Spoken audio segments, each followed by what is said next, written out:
Bom, e aí, gente? Bem-vindos a mais uma aula de redes. Hoje eu tô aqui com o Mono. O Mono também é membro da frente de redes. Fala oi aí, Mono. E aí, rapaziada? De boa, mano? Hoje a gente vai dar uma olhadinha um pouquinho mais em detalhes, alguns conceitos que são muito importantes. Vou tentar explicar de um jeito bem simples, porque na verdade eles são conceitos simples, mas raramente vê-se eles explicados, sabe? Raramente alguém fala o que realmente é os conceitos, por exemplo, um socket, uma porta. Esses conceitos sempre ficam meio que no abstrato. Todo mundo usa para lá e para cá, né, esses termos, mas ninguém realmente parece saber assim como eles funcionam exatamente. E no final das contas, eles são muito simples, né? Então vamos lá. Bom, relembrando então, né, na aula passada a gente tinha falado um pouquinho sobre pacotes e protocolos, né? Então aqui a gente tem o modelo TCP/IP, né, o modelo de referência, que é um modelo teórico, né, que na verdade foi implementado na prática, mas a divisão né, dessas camadas aí é teórica, na prática essas coisas começam a se confundir um pouquinho mais. Esse modelo é diferente do modelo OSI, né, ele é um modelo muito mais realístico, né, do que o modelo OSI em termos de internet, né, porque afinal de contas a internet segue exatamente esse modelo. O modelo OSI é ainda mais teórico, ainda mais idealista, né?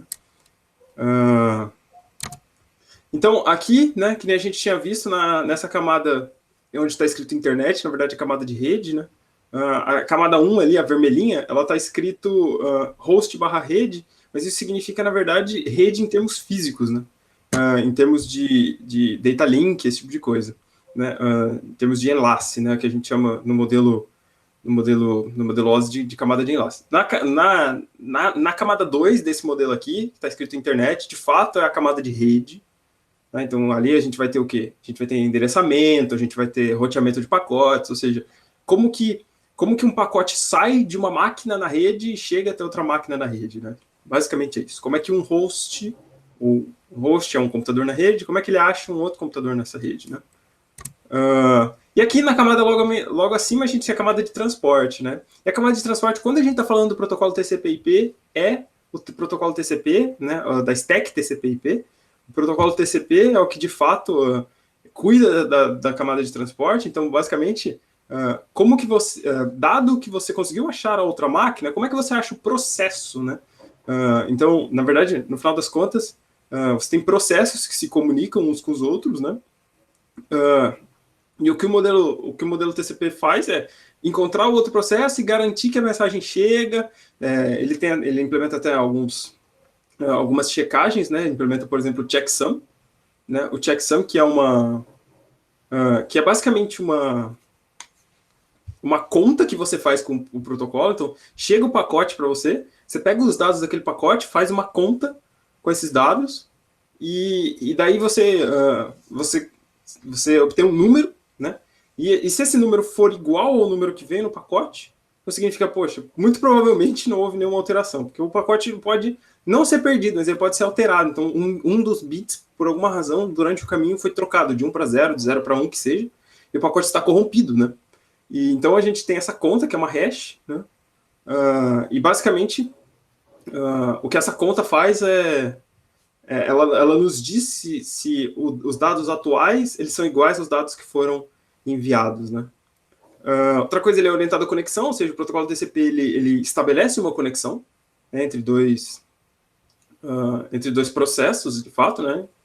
E, e isso dá uma confiabilidade maior. As mensagens você consegue garantir se uma mensagem chegou ou não, né? Um monte de outras coisas. A gente tem o three-way handshake, né, que é uma das formas de estabelecer, na verdade, a forma de estabelecer conexão, né? Existem outros casos aí, né? Existe o four-way handshake, daí, na verdade, se não me engano, é quando o three-way handshake dá meio errado, mas a base de tudo isso é o three-way handshake, né? Que é basicamente o aperto de mão em 3 vias, né? Então você tem 3 pacotes que são trocados ali para iniciar uma conexão entre dois processos. Seguindo aqui, vamos falar um pouquinho de socket, né? Provavelmente vocês já ouviram esse termo por aí, de novo jogado, um desses termos que a gente ouve direto, né? E basicamente o que é um socket? Um socket, para quem já viu C, por exemplo, né? Ou já viu alguma linguagem orientada a objetos, é uma classe ou uma struct no C, né? Então quando você no C você tem uma struct lá que tem os campinhos, e o socket nada mais é do que uma grande struct com vários campos. Um deles tem o host, o outro tem a porta, o outro tem o protocolo, o outro tem o estado do socket, que pode estar listening, pode estar bloqueado, pode estar ativo, enfim, tem uma série de outros estados, e tem uma série de outras informações aí, dependendo do SO, dependendo do protocolo que você tem e tal, né? Mas basicamente o socket, né, é uma palavra em inglês para tomada, né? Então, basicamente, só que em inglês essa palavra é tanto para tomada que fica na parede, quanto para o plug que você encaixa nessa tomada, né?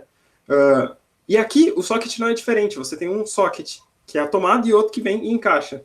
O que é a tomada, a gente chama de o socket que está listening, né, que está esperando alguém se conectar com ele. E o outro socket é o que vem e tenta iniciar uma conexão com o outro que está listening. Então, quando você tem um socket listening, né, basicamente é o quê? É uma estrutura de dados, certo? Que diz para o SO, falando, olha, tem esse programa aqui, e ele está aceitando conexões. E daí, quando chega o outro socket através da rede, fala, oi, eu sou também um programa, gostaria de me conectar com esse programa aqui. E daí, enfim, daí você tem um par de sockets que está conectado, daí você tem a conexão, né? Outra coisa que é interessante é que uma conexão TCP é identificada exclusivamente por um par de sockets. Então, o que identifica uma única conexão é um par de sockets. É o par. Significa o seguinte, numa máquina, num host 1, numa porta 1, ou seja, por exemplo, na minha máquina, na porta 80, tem um socket lá, que pode ser o socket do servidor web, que está esperando uma conexão, está listening, está ouvindo, né, está esperando uma conexão, alguém tentar se conectar, e tem o socket do mono, né? O socket do mono é um programinha, é o navegador dele, por exemplo, o Firefox, que seja, que está no host 2, no host do mono, e ele sai a conexão através da porta, através de uma porta qualquer no mono, que não precisa ser 80, né? E daí você tem essa par. Na minha máquina, host 1, porta 80, máquina do mono, host 2, porta do mono, port 2, certo? E isso sim identifica uma conexão. O que isso quer dizer? Quer dizer que na minha porta 80 pode ter várias pessoas conectadas, desde que elas estejam em hosts de portas diferentes. Por exemplo, pode ter 3 processos no computador do mono conectados na mesma porta 80 minha. Pode ser 3 processos na porta do mono, mais 3 processos na porta do Hiro, que seja, conectados todos na minha porta 80, certo? Então, uma porta não quer dizer que só tem uma conexão entrando ou só uma saindo. Ela tem várias conexões entrando e saindo ao mesmo tempo. Pode ter, no caso. Justamente porque uma conexão é única só quando esse par de host e port são únicos. Certo? Próximo vamos falar de porta, né? A gente vive falando porta. O que é porta? Porta é um número inteiro, né? Porta é literalmente um int do C, por exemplo, né? Que vai de 0 até 65.535, né? A porta 0, ela depende aí do protocolo, por exemplo, no TCP é uma porta reservada para, sei lá, o que quer que seja. E no DP, como a porta é opcional, então, se você coloca uma porta 0, significa, não vou especificar a porta. E isso me leva a outra reflexão, né, que cada protocolo tem as suas portas. Então, cada protocolo tem a sua porta 80, por exemplo. Então, você vai falar, vamos conectar na porta 80. Isso não me diz muita informação, porque você vai se conectar na porta 80 através de qual protocolo? Porque tem 2 portas 80, ou melhor, pode ter mais, dependendo se você tem mais protocolos na sua máquina, por exemplo. Mas, por exemplo, a porta 80 existe no TCP e existe no DP. Então, você pode ter um servidor ouvindo na porta 80 TCP, e na porta 80 do DP não tem nada, né? Então, você fala, a porta 80 tem um programa rodando na porta 80. Geralmente, quando você fala isso, você está falando da porta TCP. Mas se você falar, está na porta 80 UDP, né? Significa que é a porta 80 UDP. Então, geralmente, quando não é TCP, a gente especifica o protocolo, porque quando você não especifica o protocolo, subentende-se que é o TCP, porque é o mais comum, certo? Mas é isso, a porta é um número. A porta é um número inteiro. Ela não é nada mais do que isso. Ela não é uma estrutura, ela é só um número. Ela é um identificador, certo? Então, é basicamente um selinho que você vai lá e fala para o seu SO, olha, SO, se alguém chegar aí procurando pela porta 80, sou eu que sou o dono dessa porta nesse momento, que, por exemplo, é o servidor HTTP, a gente vai ver isso daqui a pouco. E daí, se chega alguém falando, oi, SO, tem alguém na porta 80? E o SO fala, tem esse servidor aqui, ó, porque ele reservou. Mas a porta 80 não é uma estrutura, não é nada disso, ela é simplesmente um número mesmo, né? Que você usa para encontrar os processos entre os computadores, né? Bom, um exemplo aqui, né, a gente falou de portas, né? E daí a gente tem também as well-known ports, né? As portas conhecidas, bem conhecidas, né? Ou as portas famosas, que são essas portas de 0 até 1023, né? Ou seja, as menores que 1024. Né? Essas portas, no protocolo TCP, principalmente, né? Você tem que essas portas, elas são reservadas, porque quando você vai se conectar com o serviço, você tem que chutar uma porta, né? Você tem que falar, olha, você tem que saber onde esse serviço está rodando. Só que se você não sabe exatamente onde está o serviço no computador alheio, das duas uma, ou você meio que já sabe, ou você tenta todas até você achar. Ou, terceira opção, você tem um jeito de perguntar, onde está rodando esse processo, né? Mas a solução que a gente deu para isso, no final das contas, foi, beleza, vamos convencionar que a porta 80 TCP é sempre para servidores HTTP. Por exemplo, servidor HTTP é servidor web. Então, quando você quer fazer um site, geralmente está na porta 80. Quando você coloca lá google.com, ele acha o host google.com, né? Ele acha o IP do google.com, vai até esse host, mas qual que é a porta que ele tenta se conectar? Geralmente é 80 ou a 443, que é do HTTPS, né? Então, por exemplo, você pode ter vários... você tem esses serviços que são bem conhecidos. Por exemplo, mais alguns exemplos, a porta 22 para SSH. E um exemplo interessante é o FTP. O FTP ele usa, na verdade, duas portas em vez de uma, porque em uma delas, o FTP, a gente vai falar no outro bloco dessa aula, é o File Transfer Protocol. É um protocolo para troca de arquivos mesmo, né? Então, quando você quer puxar um arquivo de um computador remoto, você pode usar o FTP para fazer isso. Né? O FTP ele tem duas portas, uma para controle e outra para dados. Né? Então, assim, uma das portas você só envia informação meta, por assim dizer, ou seja, me dê esse arquivo, e daí esse arquivo vem pela porta de dados. E daí ou quando você quer colocar um arquivo no servidor, você pode falar, eu vou te enviar um arquivo, você manda pela porta de controle, e daí o arquivo vai pela porta de dados. Eu não sei agora qual que é qual, na verdade, mas enfim, tem uma e outra. Tem também dois modos do FTP. Não vou me alongar nisso, porque a gente vai, enfim, tocar nisso com mais calma um pouquinho mais para frente. Mas basicamente é isso, né? Então, você tem essas portas que são, entre aspas, famosas, e é justo por isso, né? Porque é uma convenção. Então, por exemplo, você escreve SSH, você vai logar numa máquina lá. Você escreve SSH, o usuário, arroba, o IP da porta, o IP da máquina. Quando você dá Enter, o que ele vai tentar fazer? Ele vai tentar usar aquele usuário para se conectar naquela máquina usando a porta comum do SSH 22. Se o servidor SSH que você está tentando se conectar não estiver ouvindo na porta 22, isso vai falhar. Né? E daí você vai ter que saber qual que é a porta realmente que ele está escutando, e daí você coloca numa opção "-p", e daí você coloca, olha, a porta do SSH é a, sei lá, 22.000 em vez de 22, que pode ser também. Pode ser a 1234, pode ser a 34321, pode ser a 1, pode ser a 2, que seja. Pode ser a 80, se você quiser. Pode ser qualquer porta. Mas é estranho, percebe? Bom, seguindo agora para endereçamento IP. Endereçamento IP é muito importante. A gente fala, né, bastante de endereço de rede, endereço de host, né? Às vezes isso fica bem confuso. E a ideia aqui é mais ter uma visão geral de tudo isso, tá? Não se preocupem se não pegar de primeira, é meio confuso, é meio contraintuitivo, tá? Mas basicamente é o seguinte, todo endereço IPv4, que é esse endereço o endereço IP que vocês conhecem em geral, né, tem o IPv6 que é um pouquinho mais novo, mas não vou me alongar nisso. Que, por exemplo, 92.68.0.1, esse é o IPv4, certo? 10.10.10.10 é o IPv4. Todos esses são IPv4. Né? E qual que é a ideia? Dentro desse endereço, você tem duas informações codificadas aí. Você tem uma parte que endereça a rede onde você está e uma parte que endereça o host.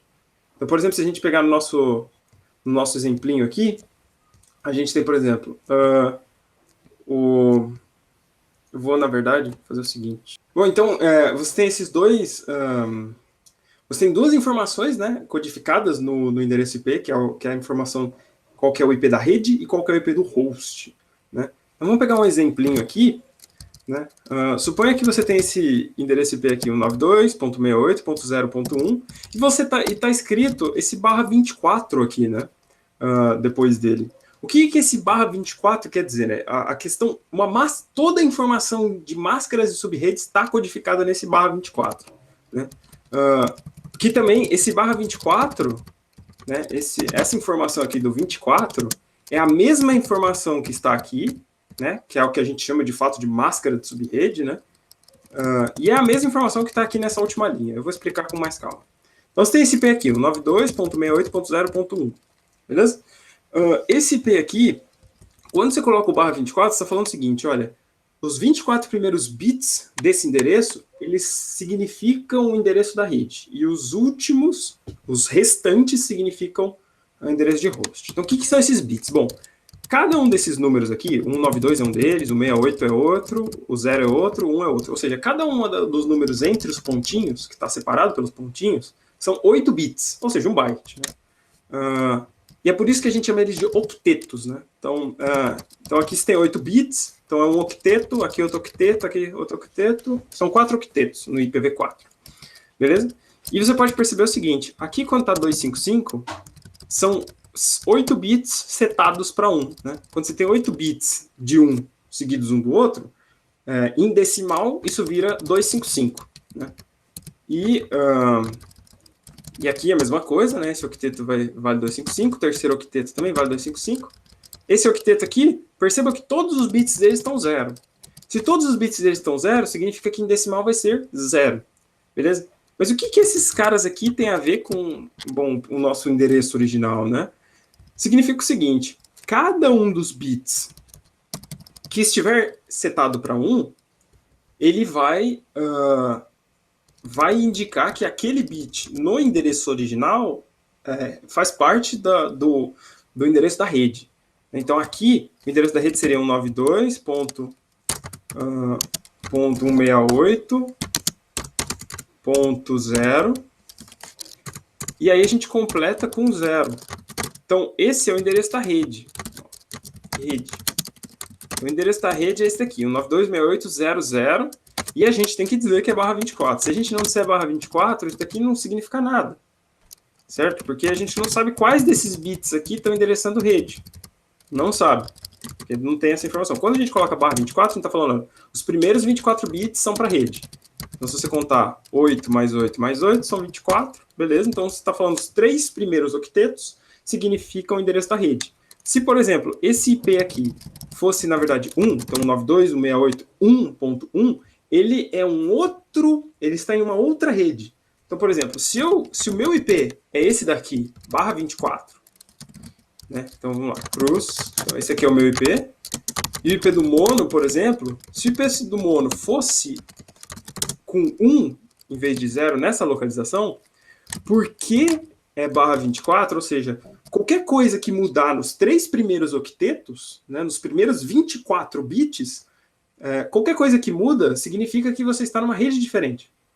Então, ó, esses dois IPs aqui, só de bater o olho a gente já consegue dizer, olha, estão em redes diferentes. Mas se, por outro lado, a gente tivesse, por exemplo,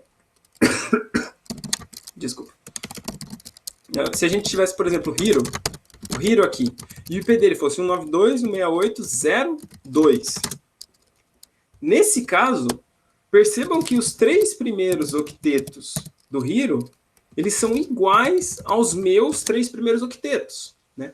E como a nossa máscara de rede é barra 24, ou seja, os primeiros 24 bits, né? É a mesma coisa de falar que é 255, 255, 2550, a máscara, significa o seguinte, o cruz e o hero estão na mesma rede.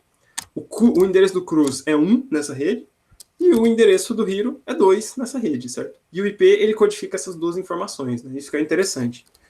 Então você pode ter, por exemplo, quando eu envio um pacote para o endereço do mono, o roteador ele sabe na hora que você está em outra rede. Ele bate o olho e fala, beleza, esse cara aqui está em outra rede. Então eu vou já ver na minha tabela de roteamento como é que eu faço para chegar nessa outra rede. né?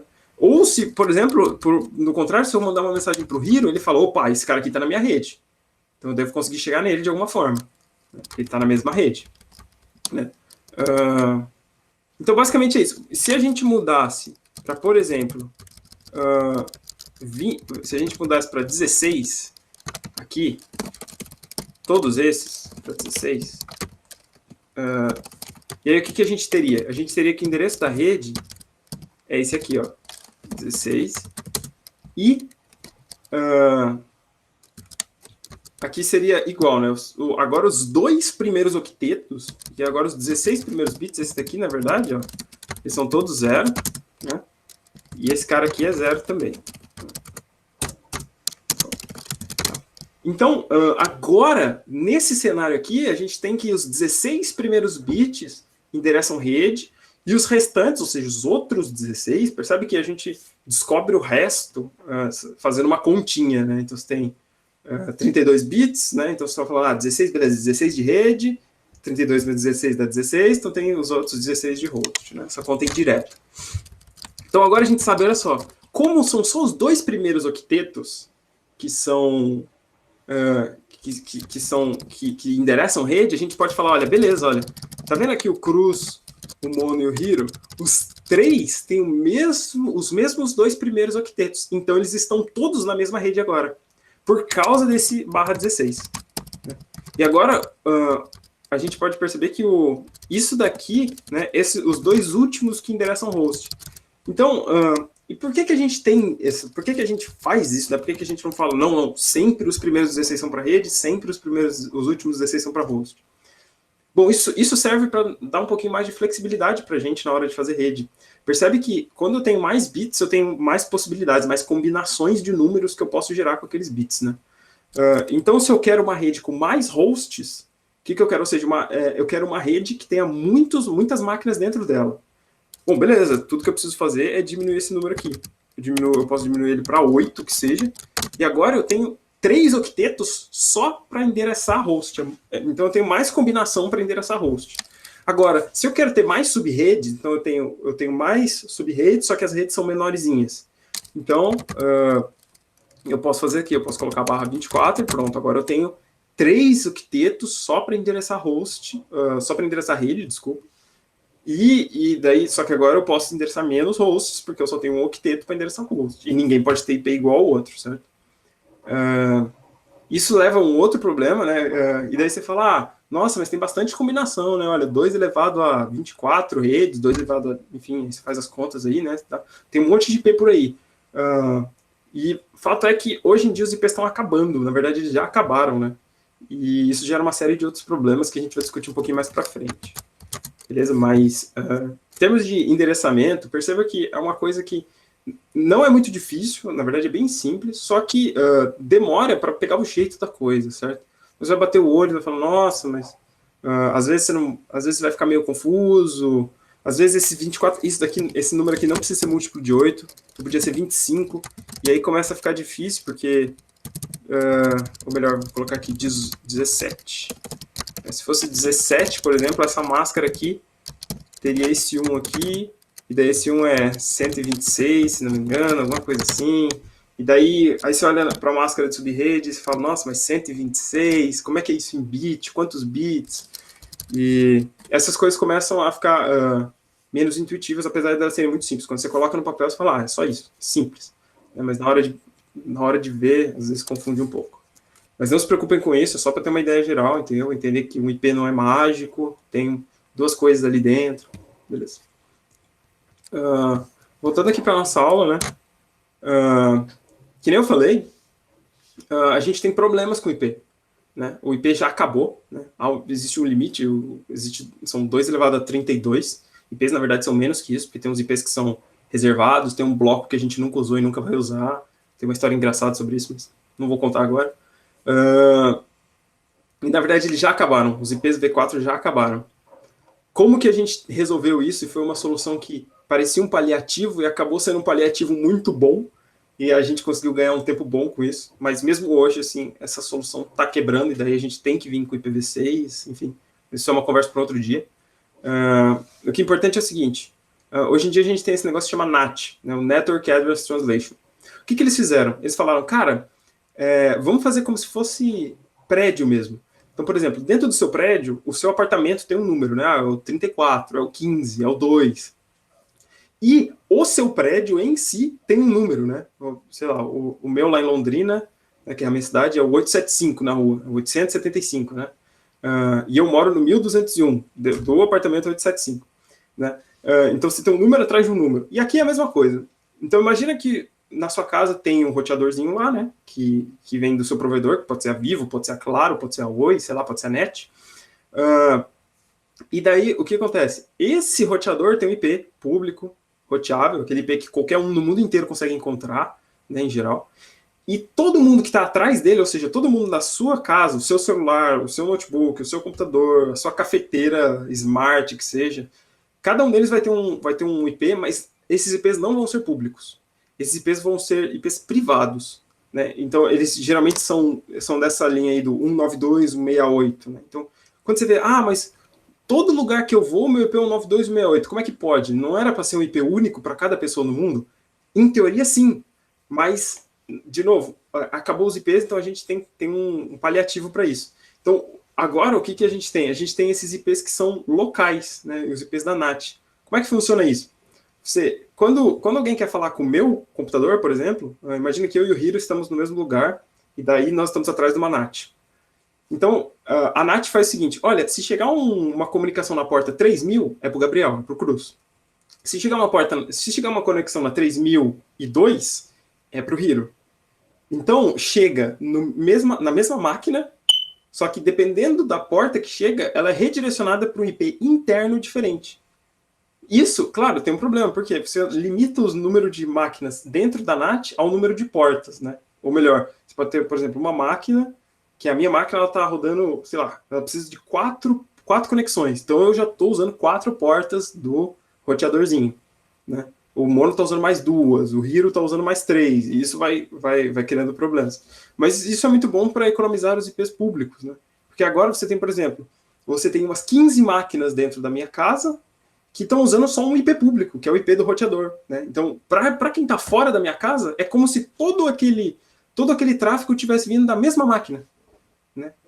Isso para as pessoas de fora é transparente, para a gente também é transparente, certo? Então é mais ou menos assim. Então quando você coloca lá, né, eu posso mostrar aqui, aqui em casa, ó, o meu IP é 10.81.208.235 e a barra 16, né? Então aqui dá para a gente ver, ó, a máscara de subrede, né? Ó, então a gente sabe que é 10.181, certo? Então, na verdade, desculpa, esse daqui é o endereço de broadcast, a máscara de subrede não está aqui. Ótimo, perfeito. Mas então a gente sabe que é barra 16, ou seja, esses 2 octetos são para host, né? Esses 2 octetos, então, é o meu IP. Ninguém mais na minha rede local tem esse IP. E esse aqui é o endereço da minha rede. Só que esse endereço aqui é um endereço privado. O que significa isso? É um endereço que está atrás de uma NAT. Então, lá para fora, quando o Hiro for se conectar comigo, não vai aparecer esse IP aqui. Vai aparecer um outro IP, que é o IP do meu roteador. Né? É um IP público mesmo. É um IP que qualquer um do mundo inteiro consegue achar, encontrar e se conectar. E é por isso que NAT oferece problemas. Por exemplo, se você quiser fazer um servidorzinho na sua casa, geralmente você não consegue, a menos que você tenha um negócio que chama port forwarding. Né? Porque o seu IP dentro da sua casa, o 192.168.0.1, eu não consigo achar aqui. Eu que estou aqui na França não consigo achar. Nem o Mono que está na casa do lado da tua consegue te achar diretamente. Porque não é o que a gente chama de IP público, é IP privado, IP da NAT. Bom, beleza. Para terminar, vamos falar um pouquinho sobre interface de rede. Então, na verdade eu dei spoiler, né? Essa daqui é literalmente a mesma foto do meu terminal aqui que eu tinha mostrado, então vou no meu terminal mesmo. Uma interface de rede nada mais é do que uma plaquinha de rede, certo? Então você tem, no meu caso aqui, eu dei esse comando aqui, chama IPA. IPA, que é a mesma coisa da IP address, se não me engano, isso. Ou IPADDR, que seja, certo? Tudo a mesma coisa. Ele vai falar, olha só, tem essa interface LO, que é a interface de loopback, certo? Interface número 1. A 2 é essa daqui, ó, a NP2S0F1. e a interface 3, a WLP3S0, né? Cada uma dessas interfaces, essa interface aqui é a interface de loopback, está escrito aqui, loopback, beleza? Ela é uma interface local que todo mundo tem, todo computador tem. Ela é virtual, ela não é uma interface física, não é uma plaquinha mesmo de silício que tem dentro do seu computador. Não, ela é uma virtualização do sistema operacional para facilitar as coisas. Então, por exemplo, quando dois programas na sua máquina querem se comunicar, eles têm que usar um IP.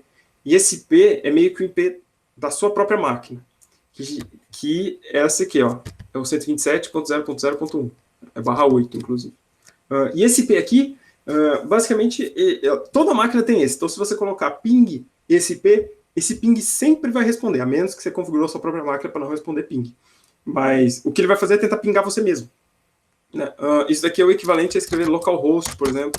Vocês usam netcat, né? Você conectava num programa da sua máquina, você colocava localhost. Né? Isso é a mesma coisa de escrever 127.0.0.1. Né? Se vocês quiserem, inclusive, podem testar com os desafios que a gente tem aí.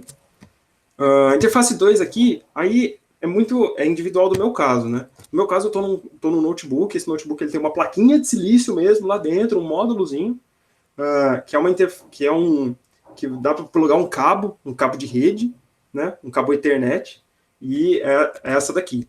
Né? E daí ele tem o IP, certo? O IP da rede. Perceba o seguinte, eu estou usando cabo agora para me conectar na internet. Então ele tem o IP.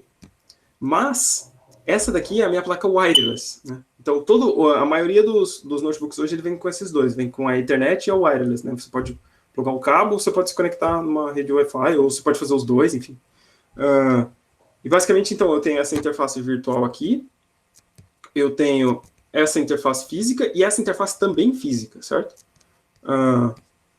Aqui a gente pode ver que o state dela está down, ou seja, ela está desligada, certo? E ela não tem IP, por quê? Porque eu não estou usando ela agora. Né? Se eu me conectasse numa rede, ela ia ganhar um IP, certo? Usando um DHCP, que é algo que a gente vai falar daqui a pouquinho também.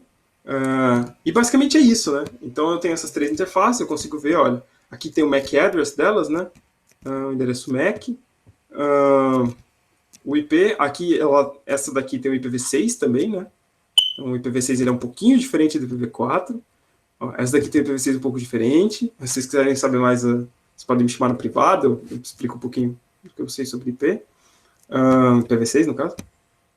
E perceba que aqui, muito embora a minha placa não tenha um IP, seja V4 ou V6, ela tem um endereço MAC. Né? Porque o endereço MAC ele é intrínseco do dispositivo físico. Né? Perceba que o de loopback é um endereço, enfim, idiota, porque ela não existe. Ela não é uma interface física de verdade. Né? Então é um endereço, entre aspas, inválido. Né? Um endereço MAC, no caso. Enquanto que nessas outras não. E bom, por hoje é isso, para esse módulo, né? Espero que vocês tenham conseguido reter um pouco. Eu sei que é bastante informação, né? Mas é isso aí, a gente se vê então na próxima aula. Valeu, galera!